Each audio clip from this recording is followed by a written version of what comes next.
Comment mesurer votre performance en tant qu'investisseur sur Interactive Broker? C'est ce qu'on va voir dans cette vidéo. On va voir au programme de cette vidéo un petit rappel sur les types de performances qui existent.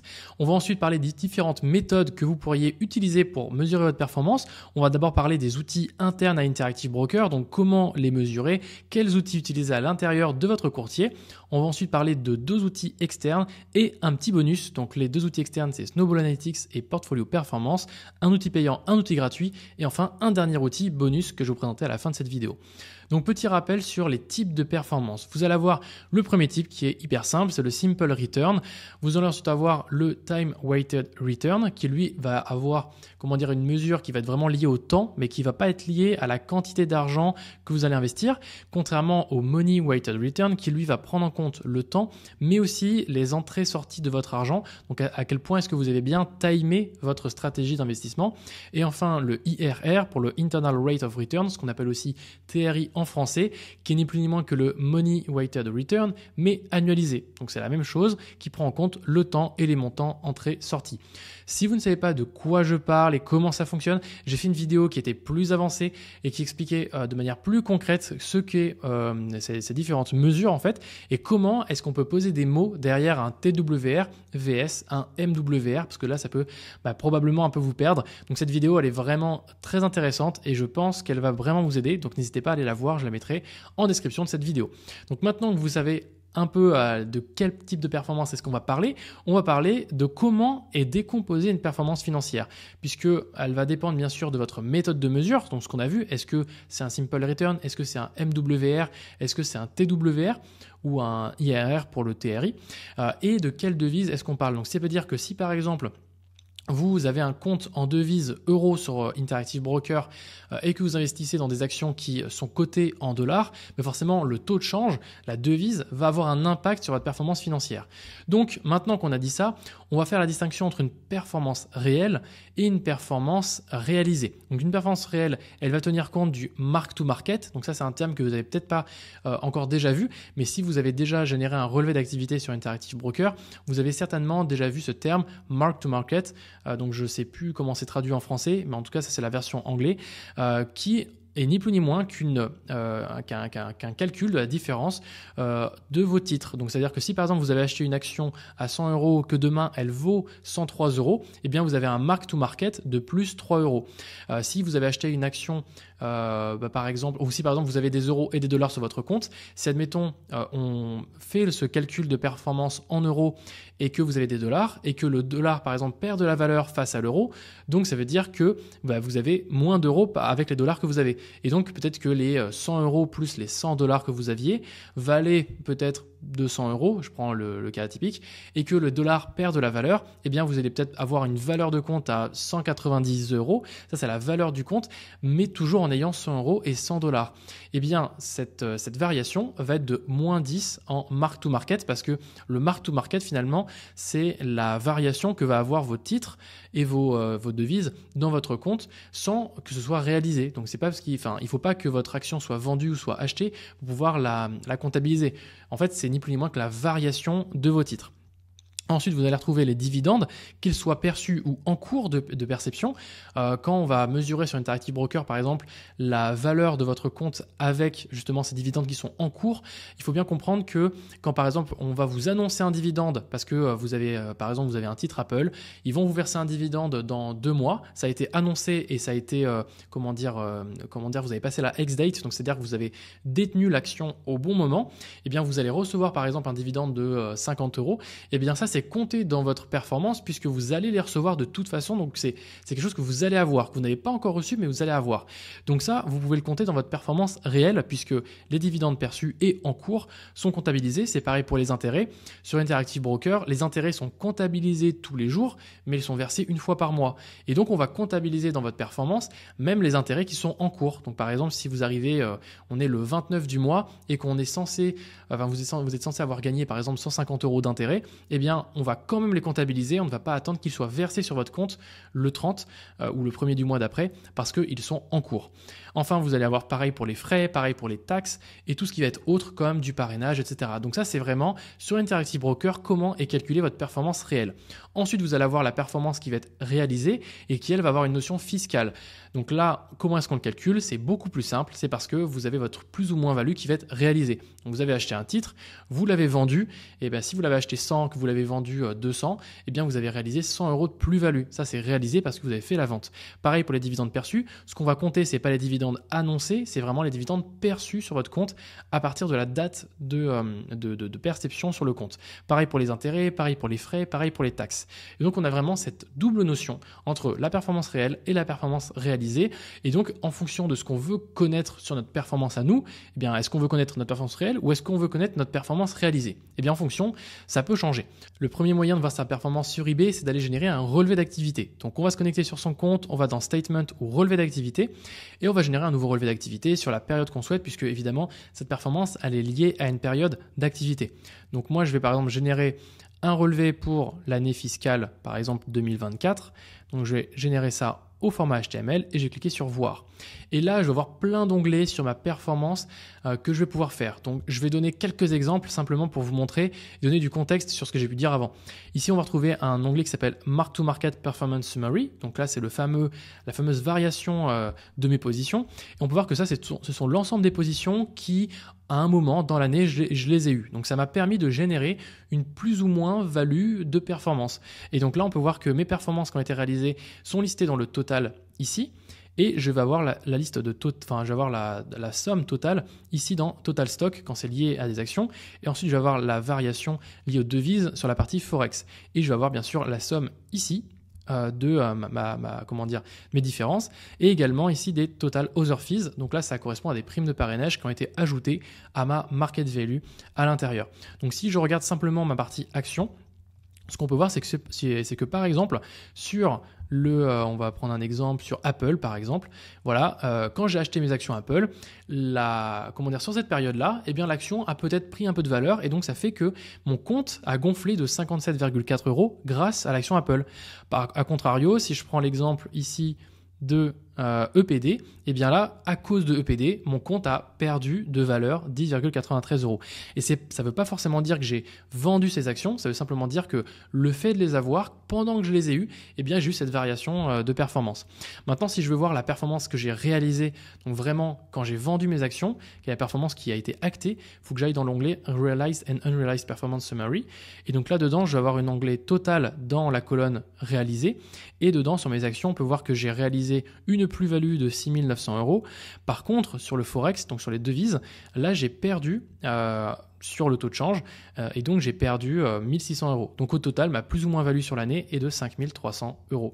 Donc ça, c'est vraiment les deux petits onglets qui sont sympas à aller voir. Vous avez plein d'autres onglets que vous allez pouvoir explorer. Moi, ce que j'aime bien voir, c'est dans les dividendes, où là, vous allez pouvoir voir tous les dividendes que vous avez perçus sur la période.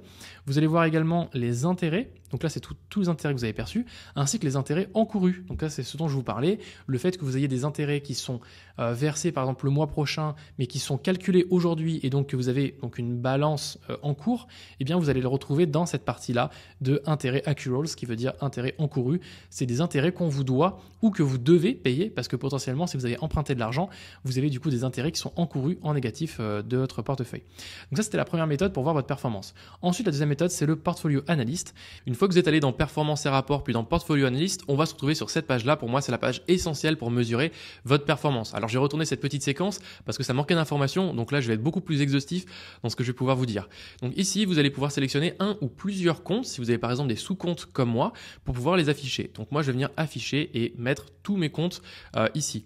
Ensuite, sur la time période, là ici, je vais regarder en fait mes statistiques entre le début de l'année et maintenant, mais je peux aussi personnaliser cette date, par exemple depuis 2020. Donc ça, c'est depuis l'ouverture de mon compte jusqu'à maintenant, par exemple, pour voir la performance globale de l'ensemble de mes comptes sur l'ensemble de la période.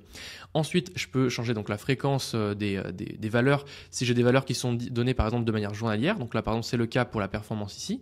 Et ensuite, sur la mesure de la performance, c'est aussi un indicateur qui est très important quand on va afficher des pourcentages pourcentage, puisque là, vous allez pouvoir choisir soit le MWR, donc le Money Weighted Return, donc là, c'est à quel point vous avez bien timé votre stratégie d'investissement, ou le TWR, le Time Weighted Return, c'est à quel point est-ce que votre stratégie a généré de la performance. Donc si vous n'investissez pas d'argent dans votre stratégie, vous allez avoir un TWR qui va être élevé et un MWR qui va être faible. Et si par exemple vous avez une stratégie correcte mais que vous avez investi au bon moment, vous aurez un MWR qui va être plus important que votre TWR. Vous allez aussi pouvoir ajouter des benchmarks, donc pouvoir comparer votre performance avec n'importe quel autre indice, comme par exemple des actions connues comme Apple par exemple, mais on peut aussi rechercher par exemple le SP500. Et donc là je vais récupérer par exemple le IVV plutôt, voilà, un ETF SP500, et donc je vais pouvoir comparer ma performance avec le IVV. Alors qu'est-ce qu'on va avoir dans cette interface qui est où il y a beaucoup d'informations, beaucoup de modules. Moi les modules qui m'intéressent le plus finalement, c'est la partie Key Statistics pour découper en fait votre performance ainsi que la performance. Donc on va rentrer dans la partie Key Statistics. Donc qu'est-ce qu'on voit? On peut voir que entre le début de la période et la fin de la période, j'ai commencé au début de la période avec une valeur de compte de l'ensemble de mes comptes à 3 400 €. À la fin de la période, j'arrive à 4 600 €. Donc, j'ai une variation entre le début et la fin de la période de 1 100 €. Ensuite, ce qu'on peut voir, c'est en termes de performance en pourcentage. Donc là, ça va être vraiment lié à votre type de mesure. Est-ce que c'est du MWR ou du TWR? Donc là, par exemple, en TWR, donc qui va être la mesure de ma stratégie d'investissement, sur la période, j'ai fait 248%. Donc ça, c'est les statistiques de ma période. Donc c'est plutôt une bonne performance sur 4-5 ans. Si on annualise, ça doit faire plus de 10% par an, donc c'est plutôt chouette. Sauf que le MWR, on va le voir, il est de 48%. Ça veut dire que je n'ai pas investi au bon moment. Donc il y a eu des moments où j'aurais eu une belle performance si j'avais investi correctement dès le début. Donc ça, c'est comme ça qu'il faut interpréter le MWR par rapport au TWR. Et moi, ce que j'aime bien voir dans ce tableau-là, c'est vous allez voir les détails de votre Key Statistics. Et là, vous allez vraiment bien comprendre en fait votre performance. Donc si je regarde par exemple ma performance, on va regarder sur l'année. On va regarder depuis le début de l'année par exemple. Donc depuis le début de l'année, comment a été découpé en fait l'évolution de la valeur de mon compte. Donc en gros, mon compte, il a démarré à 3 466 € et il est terminé à 1 138 €. Non, pardon, à 4 605 €. Donc ça, c'est l'évolution entre le début et la fin de la période qui est analysée. Donc là, la période, je rappelle, c'est entre le début de l'année et le jour où je suis en train de filmer cette vidéo. Et comment, en fait, cette évolution a pu se faire? Eh bien, elle a été faite par un mark-to-market négatif. Donc ça veut dire que les positions que j'avais, eh bien, elles ont perdu de la valeur, tout simplement. Les titres que j'ai en portefeuille, que j'ai vendus ou pas, les positions ont perdu de la valeur. Ensuite, je vais retrouver des dividendes que j'ai reçus. Donc là, ça, c'est super, ça peut augmenter. Alors, ce qui est sympa, c'est qu'on peut ouvrir et aller voir le détail et donc de voir quels sont les dividendes précisément qui m'ont permis d'augmenter du coup la valeur de mon compte. J'ai aussi reçu dans la partie fees des commissions. Donc là, ce sont des primes de parrainage. Donc grâce aux primes de parrainage, c'est comme ça que la valeur de mon compte a pu augmenter. Mais on pourrait le voir du coup avec le mark to market, les dépôts et retraits. Donc là sur la période, je n'ai pas fait de dépôts et retraits. Maintenant, si je regarde une analyse qui va être plus sur l'ensemble du compte, donc depuis l'inception, ça c'est depuis la création du compte. Là, je vais voir comment en fait la performance de mon compte a été générée. Enfin, comment l'évolution de la starting balance et la ending balance, donc en gros le cash que j'avais au début et le cash que j'ai à la fin, a évolué. On peut voir que j'ai démarré, bien sûr, mon compte avec 0, puisque quand on reprend l'historique global de mon compte, j'avais 0 € et je termine avec 4 600 €. C'est ce que j'ai aujourd'hui actuellement sur mon compte. Donc comment ça a pu évoluer? Eh bien, grâce aux positions qu'à un moment j'ai eues, j'ai gagné 3 800 €, donc que j'ai vendu ou pas, en tout cas, la valeur de mon compte a pris 3 800 € grâce à ces positions-là. J'ai fait moins 13 000 € de retrait. Alors, qu'est-ce que ça veut dire? Comment est-ce que je peux faire plus de retrait que de dépôt? C'est simple. Comme le compte a pris de la valeur, j'ai pu retirer plus d'argent que ce que j'ai déposé au total. Donc, la somme des dépôts et des retraits est négative puisque j'ai retiré plus d'argent. Ensuite, on va retrouver les dividendes que j'ai reçus, donc 5 200 et quelques euros de dividendes. Et là, c'est bien parce que c'est découpé par compte, donc ça, c'est chouette à voir. D'ailleurs, je crois que le mark-to-market, je crois qu'on peut voir les positions si je clique pour avoir le détail.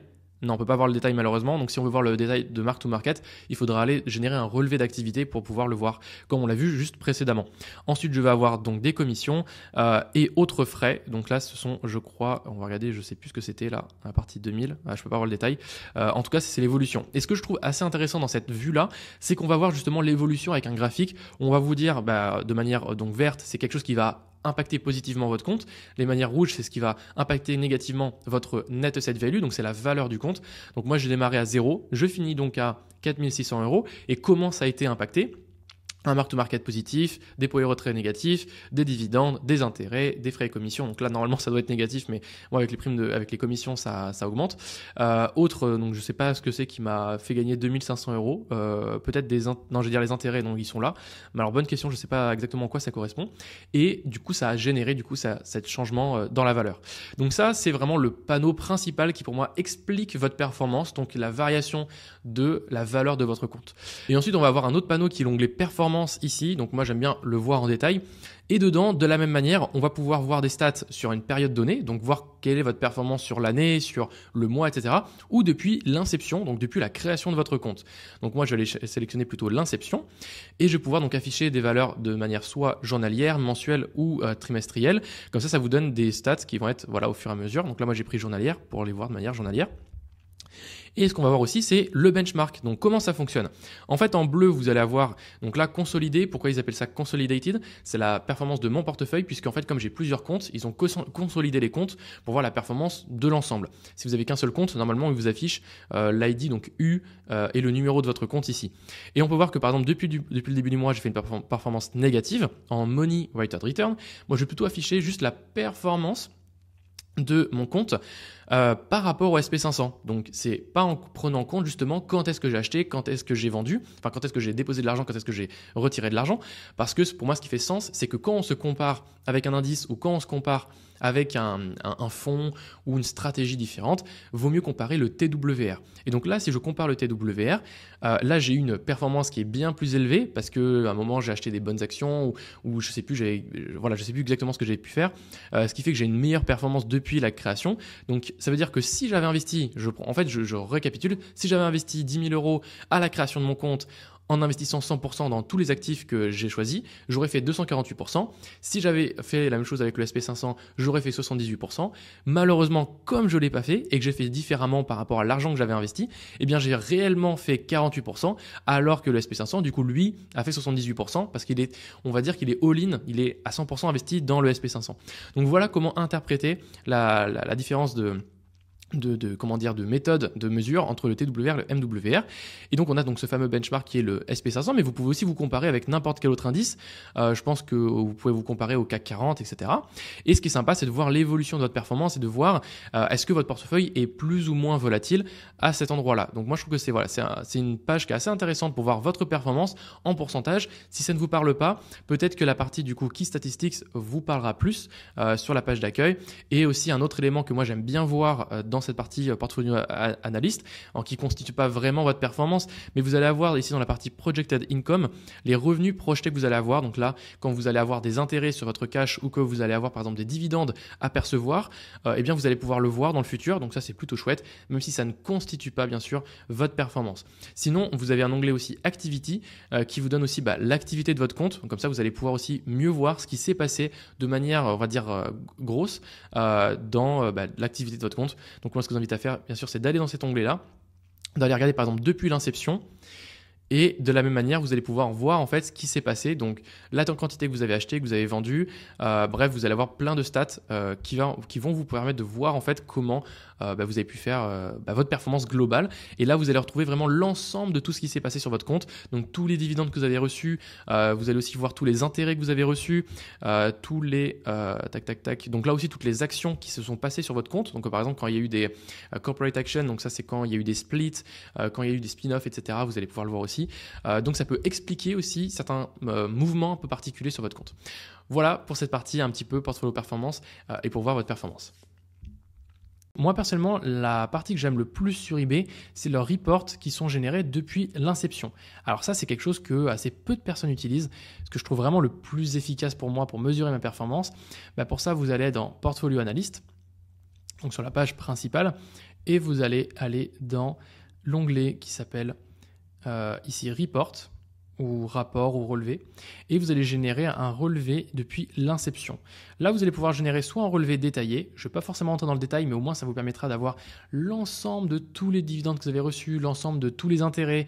Bref, vous allez vraiment avoir une analyse vraiment détaillée de votre performance, qui est vraiment géniale. Moi, j'aime plutôt le snapshot PDF, puisque ce snapshot-là, donc là, je vais consolider tous les comptes dans un seul rapport. parce que là en fait j'ai plusieurs comptes, donc c'est pour cela. Et je vais venir vous l'ouvrir pour vous le montrer. Donc il ressemble à ça. Et en fait, dans ce rapport, qu'est-ce que je vais retrouver? Je vais retrouver en fait la performance de l'ensemble de la vie de mon compte. Donc là, c'est mon compte depuis qu'il a été créé, depuis 2022 jusqu'à 2025. On peut voir que j'ai une performance de 246%.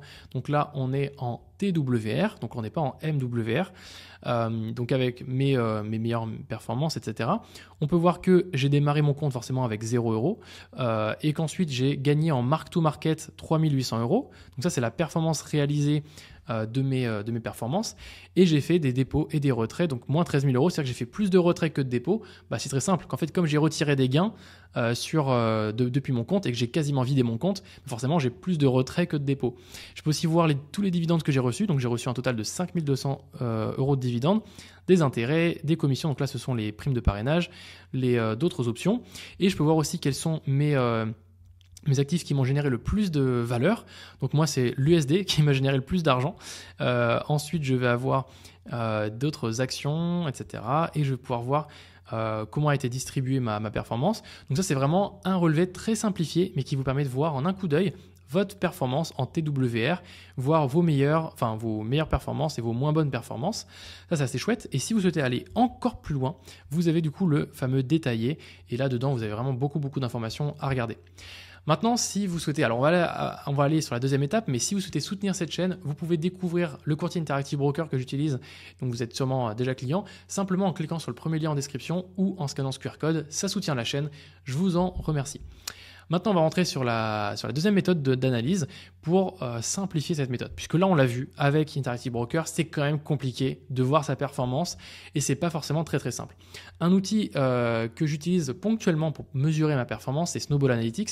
J'avais déjà fait une vidéo qui présentait cet outil qui vous permet de connecter votre compte Interactive Broker et voir en fait votre valeur par rapport au montant investi, votre plus-value, votre TRI, votre taux de rentabilité interne et votre passive income, donc vos revenus passifs, ainsi que voir l'ensemble des positions que vous avez, voir les dividendes que vous avez reçus, etc. Pouvoir voir aussi votre calendrier de dividendes. Bref, vous avez tout ça pour pouvoir mesurer votre performance avec Snowball, donc c'est quand même plutôt bien fait.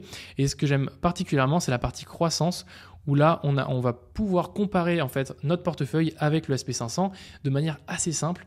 On peut voir que voilà, j'ai pu comparer mon portefeuille avec Snowball directement et voir en fait la performance de mon portefeuille au fur et à mesure du temps, pour le comparer par rapport au SP500. Bref, c'est quand même un outil qui est assez bien fait. C'est un outil qui est payant, je crois qu'il y a une version gratuite, mais voilà qui a mérite d'être là dans le petit comparatif. Troisième méthode, c'est d'utiliser l'outil Portfolio Performance, qui est un outil qui est gratuit, que vous pourrez télécharger donc depuis le site portfolioperformance-info. Et cet outil-là, alors il est vraiment sympa. L'avantage, c'est qu'il est assez complet, il est très souvent maintenu, il y a beaucoup de mises à jour assez régulières. Donc c'est cool parce que vous allez pouvoir voir votre TRI, votre TWR. Donc ça, c'est très cool pour pouvoir le voir. Et vous allez pouvoir ajouter vos transactions manuellement. Donc si vous avez besoin d'ajouter manuellement une transaction, ça c'est bien. Seul problème, c'est que vous ne pourrez pas le synchroniser avec Interactive Broker. Ils ont une possibilité de le faire, mais c'est pas très bien fait et ça marche pas très bien. Donc si vous souhaitez l'utiliser pour mesurer votre performance sur eBay, il faudra donc aller dans Fichier, faire un nouveau fichier. Et dès que vous allez déposer de l'argent, ajoutez votre petite transaction. Dès que vous avez reçu un dividende, vous ajoutez votre transaction. Lorsque vous faites un retrait, pareil, il faut ajouter votre transaction. Bref, il faudra ajouter manuellement tout le temps toutes vos transactions. Donc ça peut être assez rébarbatif. Par contre, si vous faites de l'investissement DCA sur des ETF ou sur des actions, vous pourrez le faire et ça peut être assez sympa pour pouvoir avoir justement ce visu qui ressemble un peu à ça. Voir justement vos rendements, votre delta, le montant investi, tout ça. Et vous allez pouvoir voir aussi dans la partie graphe, voilà, l'évolution de votre portefeuille sur un graphique. Donc ça peut être assez chouette aussi. Je trouve que c'est des petites fonctionnalités qui sont cool. L'interface n'est pas forcément hyper moderne, mais au moins vous avez des données qui sont fiables. Donc ça, c'est plutôt chouette. Donc ça, c'était la troisième méthode. Et enfin, la quatrième méthode que j'ai envie de vous présenter, c'est un outil que j'ai co-créé qui s'appelle Flash Fiscal, qui vous permet de faire votre déclaration de revenus quand vous êtes client de courtier étranger. Et Flash Fiscal, il vous permet quoi? Quand vous allez aller sur le compte que vous pouvez tester d'ailleurs gratuitement, il y a une version payante, mais vous pouvez le tester gratuitement. Vous allez sur la première étape quand vous créez votre déclaration. Vous allez ici déposer votre relevé Interactive Broker sur Interactive Broker. Et vous allez sur l'étape numéro 2. Et là, en un clic, vous savez quelle est votre plus ou moins value réalisée, quels sont les dividendes bruts que vous avez perçus sur la période, ainsi que les euros de retenue à la source que vous avez payés et les intérêts bruts. Et si vous souhaitez ensuite automatiser votre déclaration de revenus, vous pourrez le faire en du coup achetant votre licence et en générant vos différents formulaires fiscaux, etc. J'ai fait également une vidéo de présentation de Flash Fiscal que je vous mettrai par-ci par-là en toute cette vidéo si ça vous intéresse. Merci d'avoir suivi cette vidéo. Si vous avez des astuces pour mesurer votre performance de portefeuille quand vous êtes client d'Interactive Broker, n'hésitez pas à me le mettre en commentaire. Moi, j'ai présenté les solutions que moi je connaissais et celles de gens que je connais qui utilisent pour mesurer leur performance. Mais si vous avez des outils, des astuces, des ratios, des éléments que vous regardez pour votre performance qui vous semblent vraiment très intéressantes, n'hésitez pas à le partager en commentaire, ça pourra aider du coup potentiellement pas mal de monde. Merci à vous d'avoir regardé cette vidéo jusqu'au bout, elle était un petit peu longue, je vous dis à très bientôt, c'était Axel, ciao tout le monde.